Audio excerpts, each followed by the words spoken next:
call the meeting to order. And I will turn it over to Dr. Burnham. Good afternoon. As a preliminary matter, this is Dr. Burnham, Superintendent of Schools. I will do a roll call to confirm that all members and persons anticipated on the agenda are present and can hear me. Members, when I call your name, please respond in the affirmative. Chair, Mrs. Carol Ashambo. Yes. Vice Chair, Mr. Brian Leighton. Yes. Secretary, Mrs. Laura Kelly. Yes. And Mr. Anthony Schoolman-Graney. Yes. Staff, when I call your name, please respond in the affirmative. Business Manager, Mr. Michael Cassidy. Yes. All right, I'll turn it back to the chair. All righty. Good afternoon. In accordance with the requirements of the open meeting law, please be advised that this meeting is being recorded and will be broadcast over the Lunenburg Public Access channel and streaming on Facebook Live at a later time. And this meeting of the Lunenburg School Committee is being conducted remotely. In accordance with the governor's order suspending certain provisions of the open meeting law, public meetings may be conducted remotely. The order, which you can find posted on the town website on the COVID-19 Information Center page, accessed through the town manager's webpage, allows public bodies to meet entirely remotely so long as reasonable public access is afforded so the public can follow along with the deliberations of the meeting. Ensuring public access does not ensure public participation unless such participation is required by law. This meeting will feature public comment. For this meeting, the Lunenburg School Committee is convening by telephone conference, video conference, via Zoom app, Facebook Live, etc., as posted on the town's website, identifying on how the public may join. For Zoom meetings, please note that this meeting is being recorded and some attendees are participating by video conference. Accordingly, please be aware that other folks may be able to see you and that you take care not to screen share your computer. Anything that you broadcast may be captured by the recording.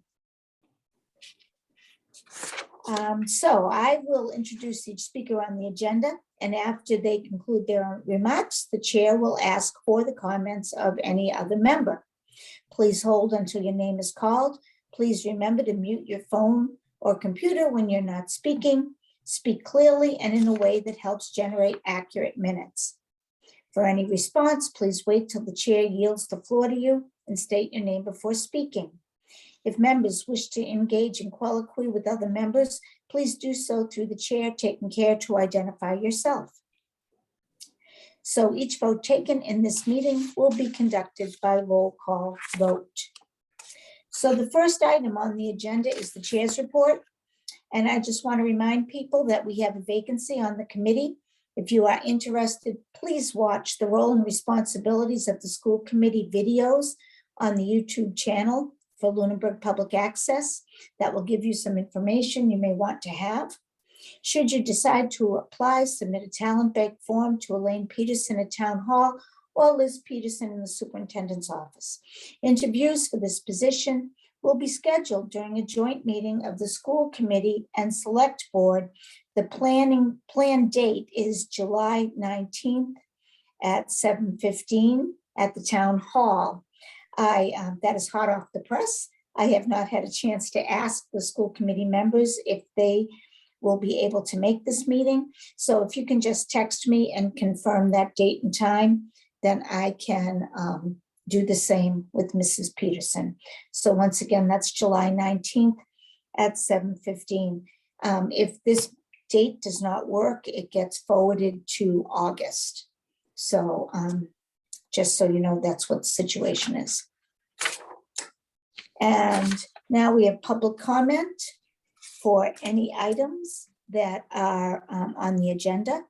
At this first public comment section, the second public comment section is open to any topic within the scope of authority of the school committee. Public comments about individual students prohibited to protect the privacy of the student per state and federal law. So public comments, I see, well, I thought I saw Mr. Beardmore,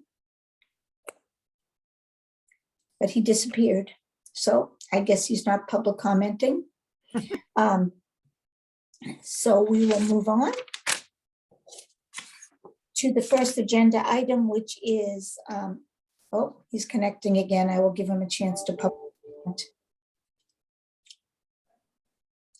Mr. Beardmore, were you interested in public comment? You were here and then you were gone. So, Thank you. No, I'm not, but I appreciate it. Thanks, Mrs. Archambault. okay. So the first item is approval of the minutes of the regular session for June 15th. Has everyone read those minutes? And do I have any changes or discussion, Mr. Leighton? No, I was just going to make a motion to approve the minutes from June 15, 2022. All right. If there are no comments about the minutes, then do I have a second? Mrs. Kelly? I will second that motion. All righty, then a roll call vote, please. Mr. Schoenbrini, Yes. Mrs. Kelly, Yes. Mr. Leighton, Yes. Mrs. Archambault. Yes. All right, moving along here, line item transfers. I did not see any. Are there any that I missed?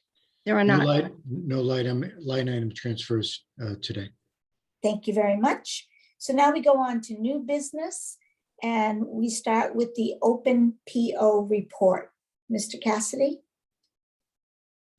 I'm sharing the report that was provided to the school. Hello, my name is Mike Cassidy. I'm the business manager for the Lunenburg Public Schools. I'm sharing the file, the PDF file that was shared with the school committee. So the action that you're voting on today is these are open POs that still have encumbrances. So it's either supplies or services that we are either waiting for an invoice for, or we haven't received the supplies or equipment yet. This is allowed in the law. So this money, even though it's FY22 money, it will be expended in FY23. So this is a practice in Lunenburg that this list is presented to you for your approval, and it's forwarded to the town manager and then the town accountant to make sure that these POs aren't closed. The total amount is $267,614.23. This is slightly higher than last year, which was $262,000. If you looked at this list, I'm sure that you did, there's a couple things that really jump out at you. And I am attributing the great delay in receiving some of these supplies is that there's just a great delay of receiving many things. In a lot of the supplies that we've been working with vendors on, they've been talking, they'll be received in the middle of the summer and sometimes even September. Just want to highlight some higher amount purchases, which is throughout Gillette restaurant equipment. It's the 3-compartment sink for our snack shack.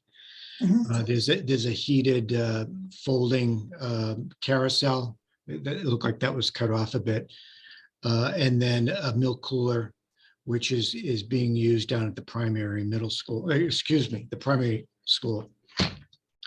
Down at the bottom is the scoreboard that is still on target for the end of August, beginning of September.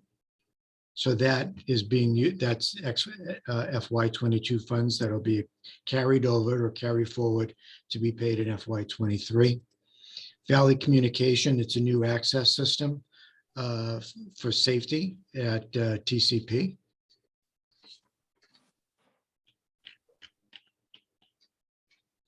Just some lower amount POs, just once again, waiting for final invoices. And the delay, I may add that the delay in this meeting was allowed me to reduce the amount because we were receiving invoices all during the week. So that amount did come down. There's a Shy International Corp. So the 108,000. So this is the one that's really swinging the amount higher. So this is replacing some of our routers and Wi-Fi connections in all of our schools. And this is tied to the local match for E-rate funds. So we're carrying that amount forward. And then finally, 23,000. This is for some touch view interactive boards that are being installed at Turkey Hill Elementary School next year. I'll be happy to answer any other questions you have about the larger POs that I brought to your attention and some of the other on this list. Does anyone have any questions for Mr. Cassidy about the invoices that are being asked to move forward? You can jump in because I can't see you. I'm guessing nobody has any questions. As always, Mr. Cassidy, you have everything very clearly spelled out, and we were able to look at all these things ahead of time. And as you said, this number was about the same as last year's number. And considering the amount of trouble people are having getting anything, I guess that is to be expected.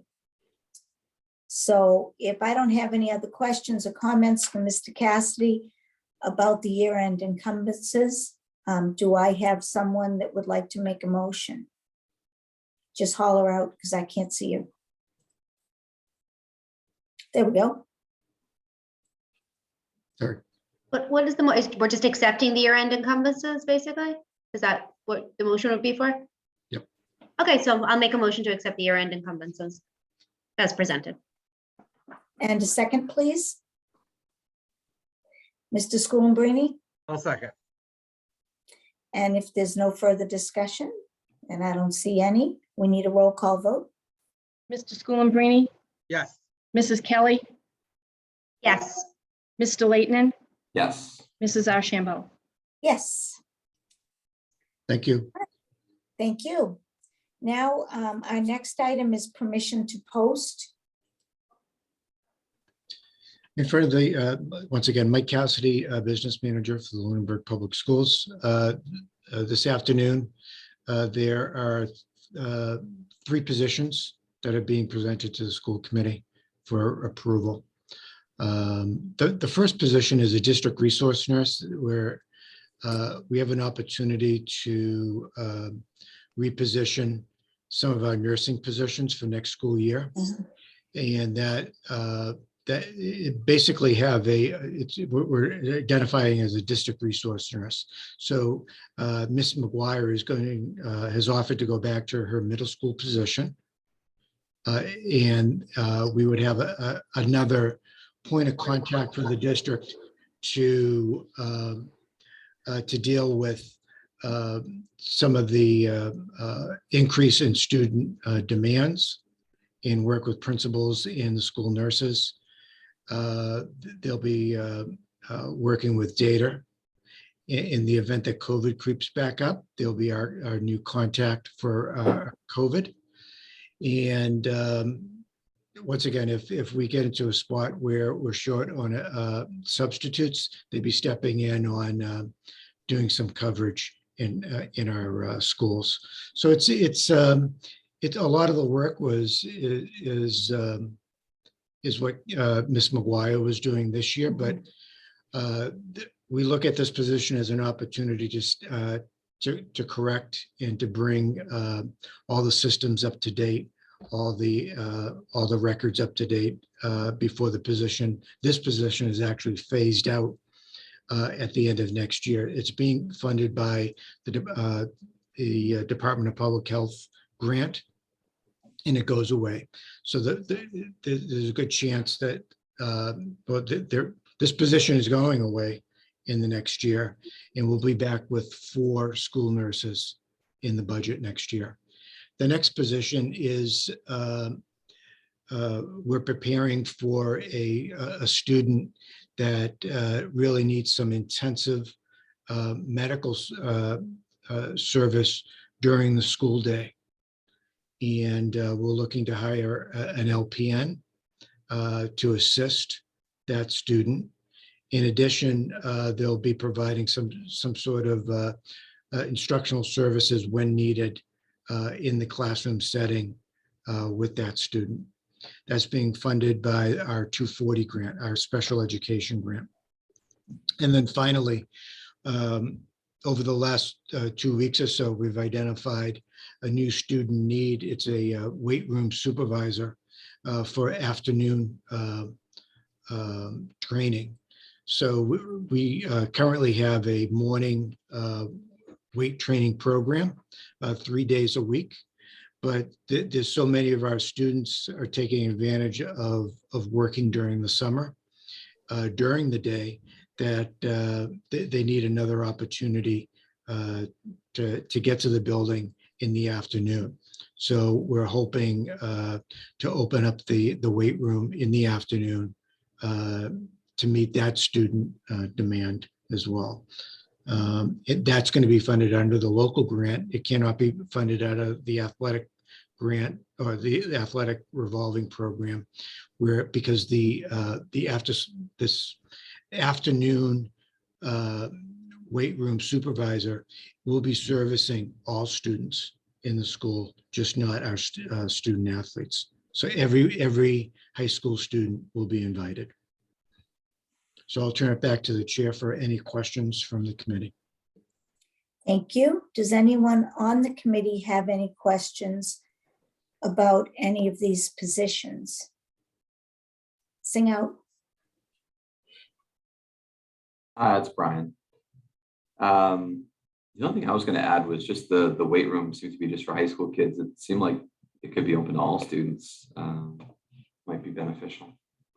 So I actually inquired with our school physician, and based on the fact that adolescents are still growing and there are growth plate injuries that come into play with lifting weights, the school physician would advise that the weight room be open only to high school students. That said, in consultation with the school attorney, having parents sign a consent form that basically is a release with a disclaimer that parents may consider consulting with their children's pediatrician before signing permission would essentially address that concern. Yeah, I wonder also too if that could be blanketed to all students, like anybody who wants to use it. You never know what kind of issues people could have, medical issues, that maybe there's a waiver for everybody. Okay. All right, any other concerns? I would echo Brian's concern about allowing 7th and 8th graders anyways, access to the weight room with some kind of parental consent. Whether it's a parental, sign off by their pediatrician, or just I take responsibility for any injuries that may occur or whatever. Because some of those kids will be on high school teams and should have equal access, would be my thought. Okay. The nursing stuff, I'm glad that Mrs. McGuire is comfortable with heading back to her position and that she's happy to go back to the middle school. And I think this is a great transition year to have her go back and then have somebody else watching. And then if they get stuck and they don't know what to do, she's around to help out. So I think that's a great plan for the nurses. So if there are no other questions, do I have a motion to approve the positions to post?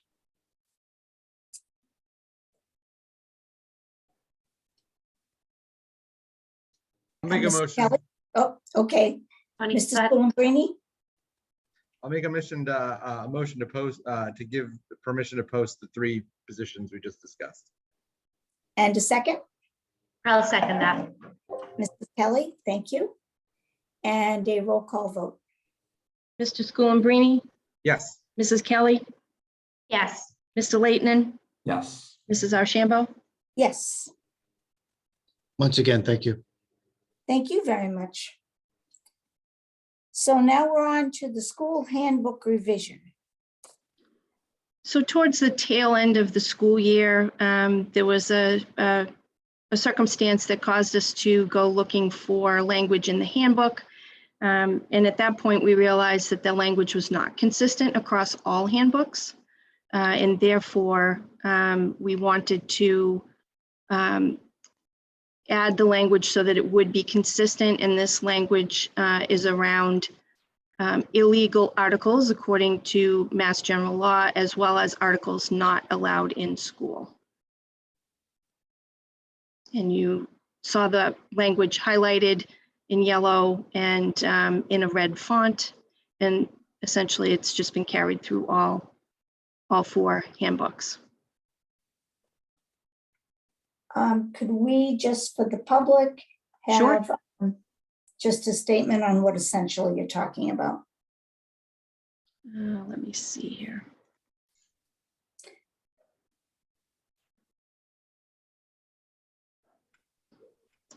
So possession of a firearm on school grounds is a crime in Massachusetts, according to Chapter 150 of Acts of 1987 to Mass General Law, Chapter 269, Section 10.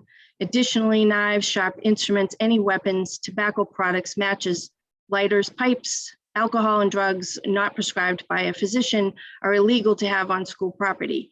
In compliance with the state law, Mass General Law, Chapter 71, Section 37H, expressly prohibits the use of tobacco products, including all forms of electronic cigarettes or e-cigarettes, within school buildings, school facilities, on school buses, or on school grounds by any individual, student, or adult at all times. Please see sections 5403 through 5405 of the Lunenburg Public Schools district policies. That is students and instruction, student conduct, smoking use of smokeless tobacco, alcohol use by students, drug abuse policy for more information. And then there's a link there to that policy.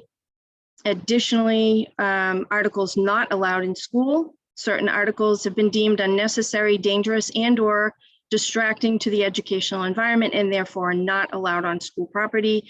These include, but are not limited to, games, water pistols, look-alike toy weapons, open containers of soft drinks, pets, animals not deemed as service animals, aerosols, incendiary devices, glue, whiteout, iPods, and other similar electronic devices. All righty. So again, you can see the highlighted, bolded red. Those were the things that we were looking to make consistent across all handbooks. I believe it was the middle school handbook did reference toy weapons, but we wanted to be consistent across all handbooks. Good. There was one other section, verbal threats or posturing a threat toward any staff member, student body, or school building. That And was again, under- that was language just again to be consistent. Previously, the language involved threats to school staff, but obviously Mhm. in the world that we live in, any threats against the school community or the school building would also rise to that level. Thank you for your clarification. Are there any comments on those changes? Mr. Schoenbrini? One thing that I think that we have to be cognizant of is that the ripple effects from the New York pistol case that was decided by the Supreme Court, that's going to change a lot of state laws like the mass law. I think the mass law is probably going to be one that would be problematic. So if the language included in the handbook references but is not dependent on the mass law, that might make it so that if it is challenged, the handbook would still have teeth. Sounds good.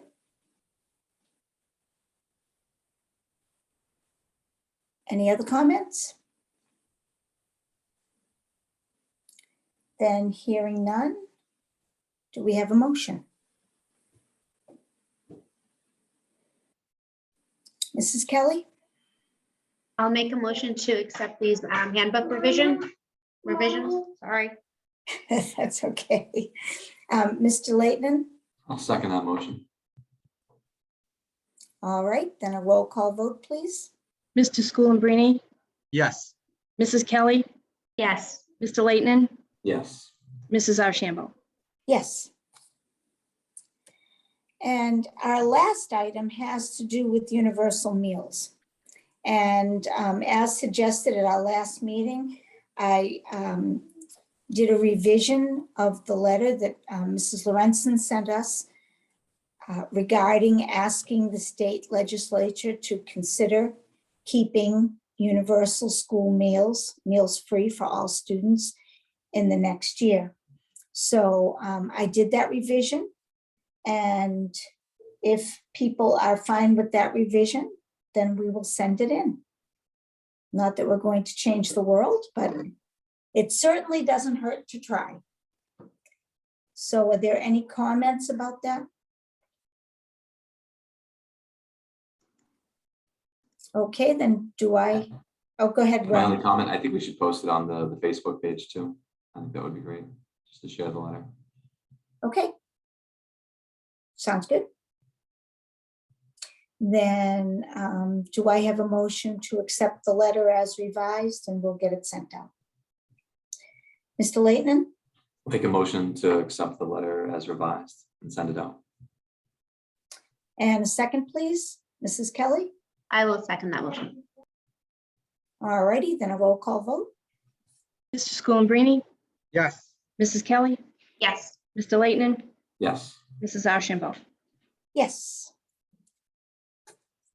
All righty, so now we are down to public comment, open to anything the public wishes to comment upon. It has to do with school committee, obviously.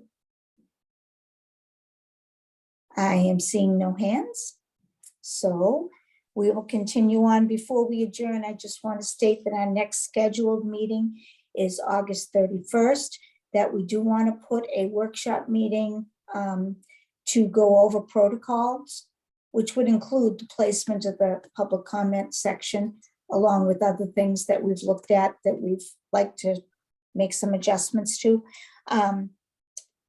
We'd like to do that sometime in August prior to that first meeting, but we'll see when we have our additional member aboard, and then we'll work to find a time when everybody is available. So just one other reminder, if you can let me know if you can be present at 7:15 on July 19th, let me know that, and then we will be all set. So do I have a motion to adjourn? Mr. Leighton, Make a motion to adjourn at 1:28 PM. and a second, please. Mrs. Kelly? I'll second that motion. All right, then a roll call vote. Mr. Schoenbrini, Yes. Mrs. Kelly, Yes, Mr. Leighton, Yes. and Mrs. Ashambo. Yes. So have a good day, everybody. Laura, enjoy the rest of your trip. thank you. See you all soon. All righty. Bye. Thank you, everyone. Take care.